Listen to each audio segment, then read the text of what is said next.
আসসালামু আলাইকুম রহমতুল্লাহ। Electrical technology তৃতীয় পর্বের শিক্ষার্থীদেরকে ইলেকট্রিক্যাল সার্কিটস 2 সাবজেক্টে চ্যাপ্টার 1 এর লেকচার 3 ক্লাসে স্বাগত জানাচ্ছি। প্রিয় শিক্ষার্থীরা, প্রথমে আমরা গত ক্লাসের আলোচ্য সূচি যেটি ছিল সেটি এট এ গ্লান্সে আমরা দেখতে চাচ্ছি। গত ক্লাসে আমরা আলোচনা করেছিলাম যে প্যারালাল সার্কিট সমাধানের যে সমস্ত পদ্ধতি আছে তার মধ্যে সবচেয়ে সহজ পদ্ধতি দেখেছি অ্যাডমিটেন্স মেথডের মাধ্যমে সমাধান করা। এই পদ্ধতিতে আমরা যেটি পেয়েছিলাম অ্যাডমিটেন্স সমান সমান conductance plus minus G of susceptance, অর্থাৎ ওয়াই সমান সমান G plus minus G of B. আবার অ্যাডমিটেন্স ওয়াই সমান সমান আমরা দেখেছি ওয়াই সমান 1/z, অর্থাৎ অ্যাডমিটেন্স হলো ইম্পিডেন্সের ঠিক বিপরীত মান, উল্টা মান, অর্থাৎ ওয়াই সমান সমান 1/z সমান সমান i/v। ঠিক একইভাবে আমরা সেখান থেকে দেখেছিলাম যে অ্যাডমিটেন্স ত্রিভুজ যেটি হয়ে থাকে সেটিও ইম্পিডেন্স ত্রিভুজের বিপরীত হয়। এখানে অ্যাডমিটেন্সের দুটি অংশ, প্রথম অংশ কন্ডাক্টেন্স যেটি বাস্তব অংশ উপাংশ, এবং পরের অংশ যেটি যে সম্বলিত সেটা হলো অবাস্তব উপাংশ। এটি আমরা সূত্রের মাধ্যমে দেখেছিলাম যে ইন্ডাকটিভ সার্কিটের কন্ডাক্টেন্স সমান সমান ছিল RL divided by RL square plus XL square, এবং ইন্ডাকটিভ সাসেপ্টেন্স যেটি ছিল BL সমান সমান RL divided by RL square plus XL square. একইভাবে ক্যাপাসিটিভ সার্কিটের কন্ডাক্টেন্স এবং সাসেপ্টেন্সের মানও আমরা পেয়েছিলাম। আজকের ক্লাস আমরা যেটা দেখব সেটি হলো অ্যাডমিটেন্স মেথডের মাধ্যমে কিভাবে বিভিন্ন প্যারালাল সার্কিটের গাণিতিক সমস্যা সমাধান করা যায় সেটি দেখব। অর্থাৎ এক কথায় একটি সার্কিটের অ্যাডমিটেন্স, কন্ডাক্টেন্স এবং সাসেপ্টেন্স সাথে উক্ত সার্কিটের প্রতিটি শাখার কারেন্ট, পাওয়ার ফ্যাক্টর ইত্যাদি নির্ণয় করা, এবং সর্বশেষ আমরা ভেক্টর ডায়াগ্রাম ড্র করা শিখতে পারবো। তাহলে শুরু করা যাক। আমরা প্রথমে এখানে একটি গাণিতিক সমস্যা দেখতে পাচ্ছি যে একটি প্যারালাল সার্কিটে তিনটি শাখার ইম্পিডেন্সের মান যথাক্রমে 8 plus J of 16 ohm, 3 plus J of 4 ohm এবং 12 মাইনাস জে অফ 5 ওহম। উক্ত সার্কিটে single phase 50 hertz 230 volt supply করা হলো। এখানে আমরা এই লোড তিনটা দেখে বুঝতে পারতেছি 8 প্লাস জে অফ 16 অর্থাৎ এটা একটা ইন্ডাকটিভ সার্কিট, আর প্লাস জে অফ এক্সএল ঠিক দ্বিতীয়টি ইন্ডাকটিভ সার্কিট, কিন্তু তৃতীয়টিতে জের আগে মাইনাস, তার অর্থ যে ক্যাপাসিটিভ সার্কিট। তো যাই হোক, এই সার্কিটে আমরা কি কি নির্ণয় করতে চাচ্ছি সেটা দেখি। প্রথমে আমরা যেটা দেখব সার্কিটের প্রত্যেকটা শাখার কন্ডাক্টেন্স, সাসেপ্টেন্স এবং অ্যাডমিটেন্সের মান নির্ণয়। এরপর সার্কিটের সামগ্রিকভাবে কন্ডাক্টেন্স, সাসেপ্টেন্স এবং অ্যাডমিটেন্স নির্ণয় করব। 3 নম্বরে সার্কিটের মোট রেজিস্ট্যান্স, রিঅ্যাক্ট্যান্স এবং ইম্পিডেন্স নির্ণয় করব। চতুর্থ, প্রত্যেকটা শাখার কারেন্ট এবং মোট কারেন্ট নির্ণয় করব। এরপর ওভারঅল সার্কিটের পাওয়ার ফ্যাক্টর অ্যাঙ্গেল যেটা পাবো সেখান থেকে পাওয়ার ফ্যাক্টরের মান নির্ণয় করে সার্কিটটি কোন ধরনের সার্কিটের প্রকৃতি নির্ণয় করব, এবং সর্বশেষ সেটি ভেক্টর ডায়াগ্রামের মাধ্যমে আমরা দেখতে পাবো। তাহলে শুরু করা যাক এটা সমাধান। প্রথমে আমরা যদি এই সার্কিটটাকে প্রশ্ন অনুযায়ী সাজাই, এখানে তিনটা শাখা নিয়ে নিলাম আমরা, RL, RL এবং RC। তাহলে Z1 সমান সমান আমরা বলতে পারি 8 প্লাস জে অফ 16, Z2 সমান সমান হলো 3 প্লাস জে অফ 4 ওহম, এবং Z3 সমান সমান দাঁড়ালো 12 মাইনাস জে অফ 5 ওহম। এই সার্কিটে যদি আমরা এসি সাপ্লাই দেই VAC, তাহলে সেখানে যে মোট কারেন্ট প্রবাহিত হবে I, সেটি তিনটি শাখায় ভাগ হয়ে যাবে, I1, I2 এবং I3। এখন আমরা এই সার্কিটে আস্তে আস্তে পর্যায়ক্রমে আমরা সব ডাটাগুলোকে নির্ণয় করি। শুরুতে ক নম্বরে আমাদের প্রশ্ন ছিল সার্কিটের প্রতিটি শাখার কন্ডাক্টেন্স, সাসেপ্টেন্স এবং অ্যাডমিটেন্স কিভাবে নির্ণয় করব সেটা দেখি। তাহলে অ্যাডমিটেন্স সমান সমান আমরা জানি ওয়াই সমান সমান 1/z। জেডের মান আমরা বসিয়ে দিলাম 8 প্লাস জে অফ 16। এটাকে পোলার ফর্মে নিয়ে গেলে 17.88 অ্যাঙ্গেল 63.43। যেহেতু আমরা অ্যাডমিটেন্স নির্ণয় করতেছি তাহলে এর একক হবে মহ, ওহম চিহ্নের বিপরীত চিহ্ন, খোলা মুখ উপরের দিকে। তাহলে এখান থেকে যেটা পাচ্ছি আমরা, অ্যাডমিটেন্সের মান রেক্টেঙ্গুলার ফর্মে নিয়ে গেলে 0.025 মাইনাস j অফ 0.05 মহ। আমরা জানি অ্যাডমিটেন্সের দুইটি উপাংশ, প্রথম উপাংশকে বলা হয় কন্ডাক্ট্যান্স এবং দ্বিতীয় উপাংশকে বলা হয় সাসসেপ্ট্যান্স। যেহেতু এখানে জে এর সামনে মাইনাস আছে, তার অর্থই হলো এটা একটা ইন্ডাকটিভ সার্কিট। আমরা দেখে এসেছি ইম্পিডেন্সের ক্ষেত্রে জেড সমান সমান জে প্লাস আর প্লাস জে অফ এক্সেল, এক্সেলের আগে প্লাস চিহ্ন থাকে ইন্ডাকটিভ সার্কিটে। যেহেতু ইম্পিডেন্স এর উল্টা মেথড হলো অ্যাডমিটেন্স, তাহলে অ্যাডমিটেন্সের ক্ষেত্রে আর এখানে জি মাইনাস জে অফ বি ফরম্যাটে থাকবে, অর্থাৎ বির আগে মাইনাস থাকার কারণে এটাকে আমরা ইন্ডাকটিভ সার্কিট বলছি। প্রিয় শিক্ষার্থীরা, এখানে আমরা একটু বলে রাখি, আমরা ইলেকট্রিক্যাল সার্কিটস 1 সাবজেক্ট যখন পড়েছি সেখানে 7 নম্বর চ্যাপ্টারে আমরা ভেক্টর অ্যানালাইসিস পড়ে এসেছি। আমরা সেখানে দেখেছিলাম ইন্ট্রোডিউসিংয়ে যে একটা ভেক্টরকে 4 ভাবে প্রকাশ করা যায়। সেই ক্ষেত্রে ভেক্টরের যোগ এবং বিয়োগের কাজ করার ক্ষেত্রে রেক্টেঙ্গুলার ফর্ম এবং গুণ এবং ভাগের কাজ করার ক্ষেত্রে পোলার ফর্মকে আমরা বেস্ট হিসাবে নির্বাচন করেছি। কিন্তু আমরা এর সাথে সাথে এটাও শিখেছিলাম যে একটা সায়েন্টিফিক ক্যালকুলেটরে যদি আমরা মুডটাকে চেঞ্জ করে কম্পাউন্ড থেকে কমপ্লেক্স মুডে নিয়ে যাই, তাহলে আমরা এই যোগ বিয়োগ গুণ ভাগের কাজ আমরা কমপ্লেক্স মোডে রেখে একই সময় করতে পারি। সাথে সাথে রেক্টেঙ্গুলার ফর্মের সাথে পোলার ফর্মের যোগ বিয়োগ করা, গুণ ভাগ করা, সেটাও কমপ্লেক্স মোডে সম্ভব। তো আমরা যেহেতু এখন সার্কিট 2তে এসেছি, আমরা ধরে নিচ্ছি আমরা ক্যালকুলেটরে কমপ্লেক্স মোডে কাজ করতে অভ্যস্ত। ওকে, এখন দ্বিতীয় শাখায় অ্যাডমিটেন্স যেটা হবে একইভাবে y সমান সমান 1/z2 মান বসিয়ে দিলাম, দিয়ে একইভাবে আমরা কন্ডাক্ট্যান্স এবং সাসসেপ্টেন্স বের করলাম। এখানেও সাসসেপ্টেন্স যেটা আসতেছে সেটাও ইন্ডাকটিভ সাসসেপ্টেন্স। 3 নম্বর শাখায় যাই আমরা, সেখানে অ্যাডমিটেন্সের মান যেটা আসতেছে y সমান সমান 1/z, z সমান ছিল 12 মাইনাস j অফ 5। তাহলে এখান থেকে অ্যাডমিটেন্সের মান আসলো 0.07 প্লাস j অফ 0.03 মহ। তাহলে প্রথম অংশ এটা কন্ডাক্ট্যান্স, দ্বিতীয় অংশ হলো সাসসেপ্টেন্স। এখানে পোলার ফর্মেও মান আমরা দেখছি অ্যাডমিটেন্সের মান ধনাত্মক এসেছে, আবার কন্ডাক্ট্যান্সের সাথে সাসসেপ্টেন্স নির্ণয় করে আমরা দেখলাম সাসসেপ্টেন্সের আগে এখানে যেহেতু প্লাস চিহ্ন ছিল, তাহলে সার্কিটকে আমরা ক্যাপাসিটিভ সার্কিট বলতে পারি। তাহলে আমরা 3টি শাখার আলাদা আলাদাভাবে অ্যাডমিটেন্স এবং তার 2টা উপাংশ, ভূমি উপাংশ কন্ডাক্ট্যান্স এবং উলম্ব উপাংশ সাসসেপ্টেন্স নির্ণয় করে দেখলাম। এখন আমরা সার্কিটে যদি ওভারঅল কন্ডাক্ট্যান্স, সাসসেপ্টেন্স এবং অ্যাডমিটেন্স নির্ণয় করতে চাই, তাহলে আমরা ক নম্বরের উত্তর যেগুলো পেয়েছি সেগুলো কাজে লাগাচ্ছি। তার আগে আমরা বলতে পারি টোটাল অ্যাডমিটেন্সের সূত্র কি হবে, সেটি আমরা দেখতে গেলে আমরা দেখব অ্যাডমিটেন্স ছিল ইম্পিডেন্সের উল্টা। প্যারালাল সার্কিটে ইম্পিডেন্সের সূত্র যেটা সমতুল্য ইম্পিডেন্স নির্ণয় করতে গেলে, তাহলে 1/z ইকুইভ্যালেন্ট সমান ছিল 1/z1 plus 1/z2 plus 1/z3।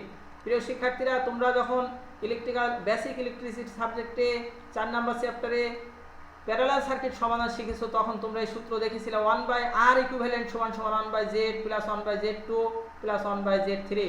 এভাবে প্রতিটি শাখার ইম্পিডেন্স রেজিস্ট্যান্সের মানকে তোমরা উল্টে দিয়েছিলা, 1/r1 1/r2 1/r3 এভাবে রেসিপ্রোকাল মান লিখেছিলা। যেহেতু আমরা এসি সার্কিট পড়ছি, রেজিস্ট্যান্সের পরিবর্তে ইম্পিডেন্স আসছে, এজন্য আর এর পরিবর্তে শুধু আমি জেড বসালাম।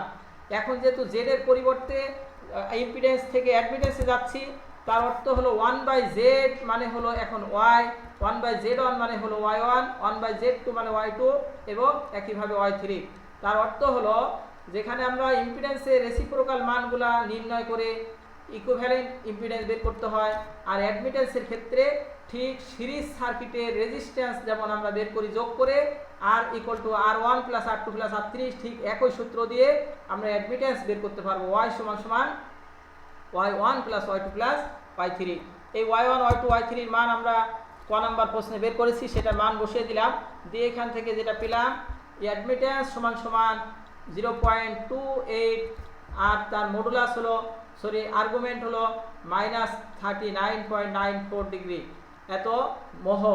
তাহলে এখান থেকে দেখা যাচ্ছে ওভারঅল সার্কিটের অ্যাডমিটেন্সের মান যেটি, সেটিতে মানে ডিগ্রি যেটা আসছে, থিটা যেটা আসছে সেটা হলো নেগেটিভ। তার অর্থ আমরা বলতে পারি যে ওভারঅল সার্কিট যেটা দাঁড়াবে সেই সার্কিট নিশ্চয়ই ইন্ডাকটিভ সার্কিট হবে। অর্থাৎ তার পাওয়ার ফ্যাক্টর আমরা সামনে দেখতে পাবো, এটা একটা lagging circuit, lagging power factor বিশিষ্ট সার্কিট হবে। তাহলে এখানে যদি আমরা এটাকে কন্ডাক্টেন্স বলি তাহলে প্রথম অংশ 0.215 মহ এবং সাসেপ্টেন্স হবে 0.18 মহ। এটা একটা ইন্ডাকটিভ সার্কিট। এখন আমরা উক্ত সার্কিটের রেজিস্ট্যান্স, রিঅ্যাকট্যান্স এবং ইম্পিডেন্স যদি নির্ণয় করতে চাই, তো ইম্পিডেন্স নির্ণয়ের ক্ষেত্রে আমরা অন্য সূত্র ব্যবহার করতে পারবো, কিন্তু যেহেতু অ্যাডমিটেন্স মেথডের মাধ্যমে আমরা আলোচনা করছি, এই জন্য আমরা এখান থেকে অ্যাডমিটেন্সটাকে ব্যবহার করে আমরা ইম্পিডেন্স বের করতে চাচ্ছি। তো আমরা খ নম্বর প্রশ্নে অ্যাডমিটেন্সের মান পেয়েছিলাম যেটি, সেটাকে আমরা এখন কাজে লাগিয়ে অ্যাডমিটেন্স থেকে ইম্পিডেন্স যাচ্ছি। জেড সমান সমান 1/y, একটি আরেকটি বিপরীত, জেড এবং ওয়াই পরস্পর বিপরীত। তাহলে ওয়াই এর মান আমরা বসিয়ে দিয়ে এখান থেকে জেড এর মান পেয়ে গেলাম, তার প্রথম অংশ রেজিস্ট্যান্স এবং পরের অংশ রিঅ্যাকট্যান্স। এখানে যদি ইম্পিডেন্সের ভ্যালু জেড সমান সমান 3.57, অ্যাঙ্গেল আসছে প্লাস 39.94 ওহম, তার অর্থই হলো এটা একটা ইন্ডাকটিভ সার্কিট। তাহলে আমরা বলতে পারি এখানে যে পদ্ধতিতে মান বের করলাম, যদি আমরা বিকল্প পদ্ধতি ব্যবহার করতাম জেড সমান সমান 1/y, ওয়াই এর মানটি আমি সরাসরি পোলার ফর্ম বসিয়ে দিয়ে ক্যালকুলেটর কমপ্লেক্স মোডে রেখে আমরা সরাসরি জেড এর মানও বের করতে পারি। প্রিয় শিক্ষার্থীরা, চতুর্থ প্রশ্ন আমাদের হাতে যেটা ছিল যে প্রতিটি শাখার কারেন্টের মান কত হবে। তাহলে আমরা এখান থেকে কারেন্টের সূত্র যেটা পাই, আই সমান সমান আমাদের পরিচিত সূত্র V/Z। তাহলে এখন 1/Z এর পরিবর্তে যদি আমি y বসিয়ে দিই, তাহলে সূত্র দাঁড়ালো I1 সমান সমান V × Y1। ঠিক একইভাবে আমরা যদি I2 I3 বের করি তবু সেটা দেখতে পাবো। প্রথমে মান বসিয়ে দিলাম, ভির মান এখানে 230 ভোল্ট, অ্যাঙ্গেল লেখা হয়েছে 0 ডিগ্রি।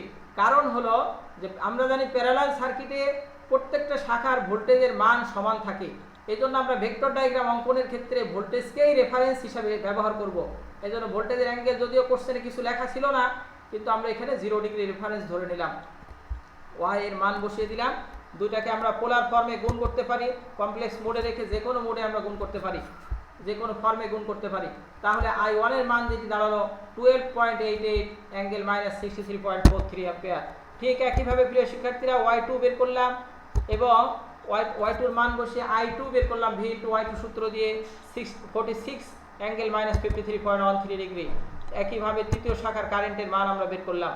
এখানে দেখো লক্ষণীয় যেটি I3 এর ক্ষেত্রে অ্যাঙ্গেল যেটি এসেছে সেই অ্যাঙ্গেল হলো এখানে পজিটিভ, আর I2 I3 এর ক্ষেত্রে I1 এবং I2 এর ক্ষেত্রে যেটি পেয়েছিলাম সেটা ছিল নেগেটিভ।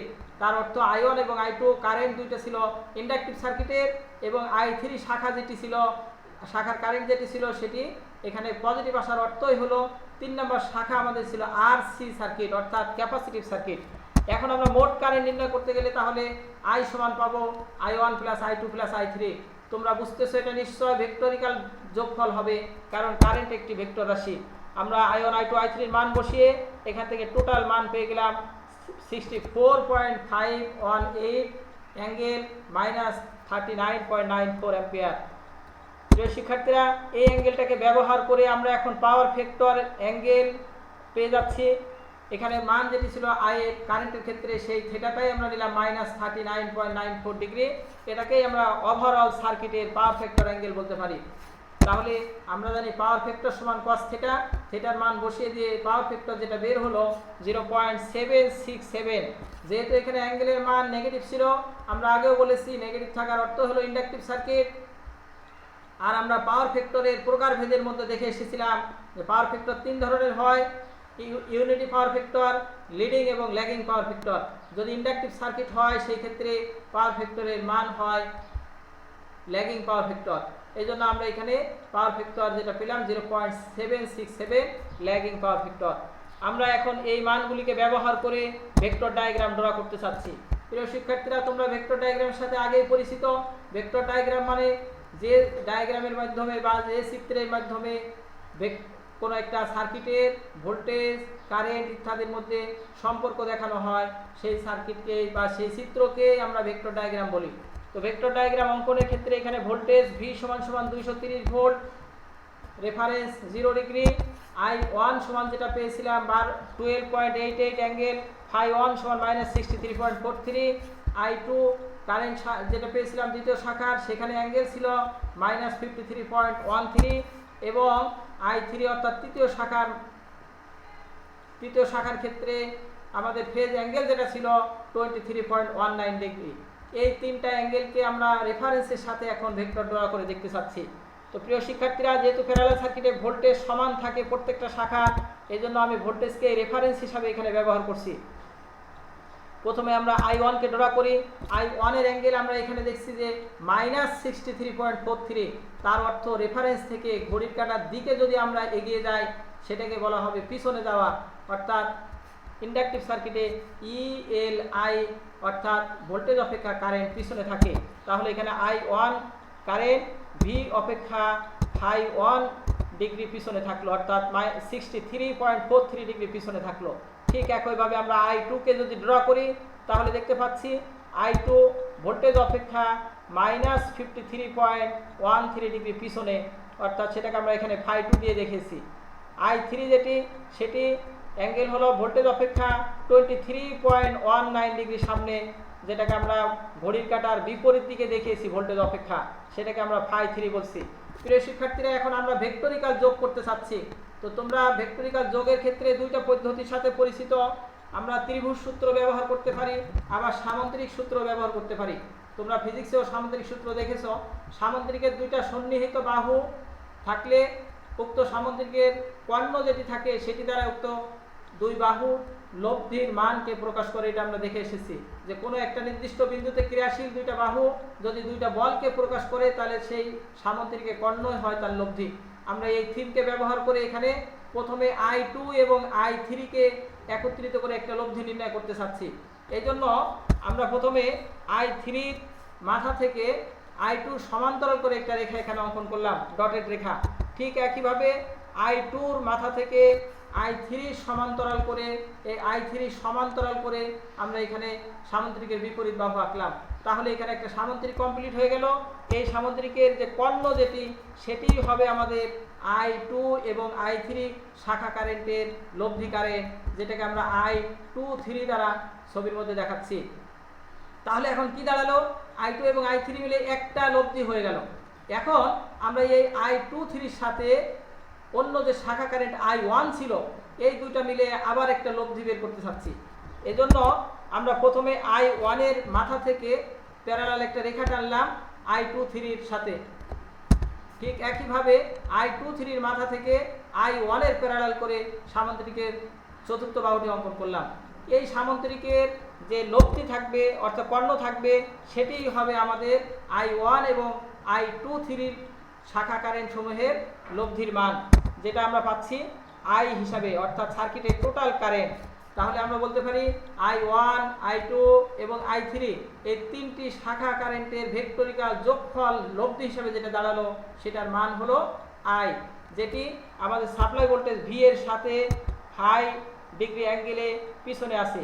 অর্থাৎ আমরা যেটা কারেন্টের মান থেকে পেয়েছিলাম যে -39.94 ডিগ্রি, তাহলে এখানে বলতে পারি ভোল্টেজ অপেক্ষা উক্ত সার্কিটের ওভারঅল কারেন্ট সেটি এই 39.94 ডিগ্রি পিছনে হিসাবে প্রবাহিত হচ্ছে।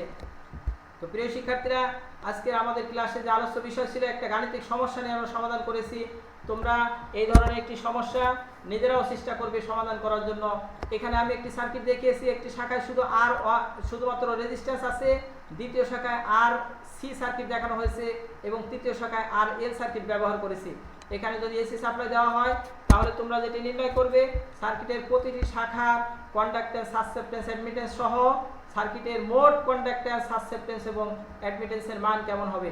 সাথে সাথে প্রতিটি শাখার কারেন্ট নির্ণয় করবে, মোট কারেন্ট নির্ণয় করবে। এরপর ওভারঅল সার্কিটের পাওয়ার ফ্যাক্টর অ্যাঙ্গেল থেকে পাওয়ার ফ্যাক্টর নির্ণয় করে সার্কিটটি কোন ধরনের, সেটা ইন্ডাকটিভ সার্কিট নাকি ক্যাপাসিটিভ সার্কিট, সেই প্রকৃতি তোমরা বলতে সক্ষম হবে। সর্বশেষ তোমরা ভেক্টর ডায়াগ্রাম অঙ্কন করে প্র্যাকটিস করবে। সাথে সাথে তোমরা এই সার্কিটটি করার সাথে সাথে তোমরা আরও যেটি করবে, তোমাদের বই থেকে মিনিমাম তোমরা 10টি ম্যাথমেটিক্যাল প্রবলেম সলভ করবে অ্যাডমিটেন্স মেথড থেকে। প্রিয় শিক্ষার্থীরা, তোমরা প্র্যাকটিস করার জন্য তোমাদের হাতে যে বাংলা বই আছে সার্কিট 2 এর জন্য সেটিও ব্যবহার করতে পারো। সাথে সাথে তোমরা যারা সক্ষম হও electrical technology BL Fraser volume 1 যেটি আছে ইংলিশ রাইটারের বই, এটি তোমরা সংগ্রহে রাখবে, এখান থেকেও প্র্যাকটিস করতে পারো। তাহলে আমরা বলতে পারি যে প্র্যাকটিস করার দ্বারা তোমরা সার্কিট সম্পর্কে ভালো জানতে পারবে। এই জন্য বলা হয় practice makes a man perfect. তুমি যদি এই অ্যাডমিটেন্স মেথডে সার্কিটের সমাধান প্র্যাকটিস করো, যদিও এটা আমাদের জন্য নতুন টপিক এই সেমিস্টারের জন্য, তারপরে আমরা আশা করব তোমরা যদি প্র্যাকটিস করো তুমি একজন প্যারালাল সার্কিট সমাধানের জন্য একজন এক্সপার্ট বনতে পারবে। প্রিয় শিক্ষার্থীরা, এই ক্লাস থেকে তোমাদের যতটুকু শিখতে পারলাম, যদি এটা তোমরা প্র্যাকটিসের সময় কোনো সমস্যার সম্মুখীন হও তাহলে আগামী ক্লাসে তোমরা জুমের মাধ্যমে যে ক্লাস আমি তোমাদের নিয়ে থাকি সেই ক্লাসের জন্য তোমরা নোট করে রাখবে। সেই ক্লাসে তোমরা আমার থেকে সমস্যাগুলি সমাধান করে নেবে। সাথে সাথে যারা জুমের ক্লাসে অংশগ্রহণ করতে পারো না তারা এই ভিডিওটি আপলোড করার পরে কমেন্টসে তোমরা সমস্যাগুলো লিখে জানাবে, তাহলে আমরা এটা পরে সমস্যার সমাধানের ব্যবস্থা করে দিব।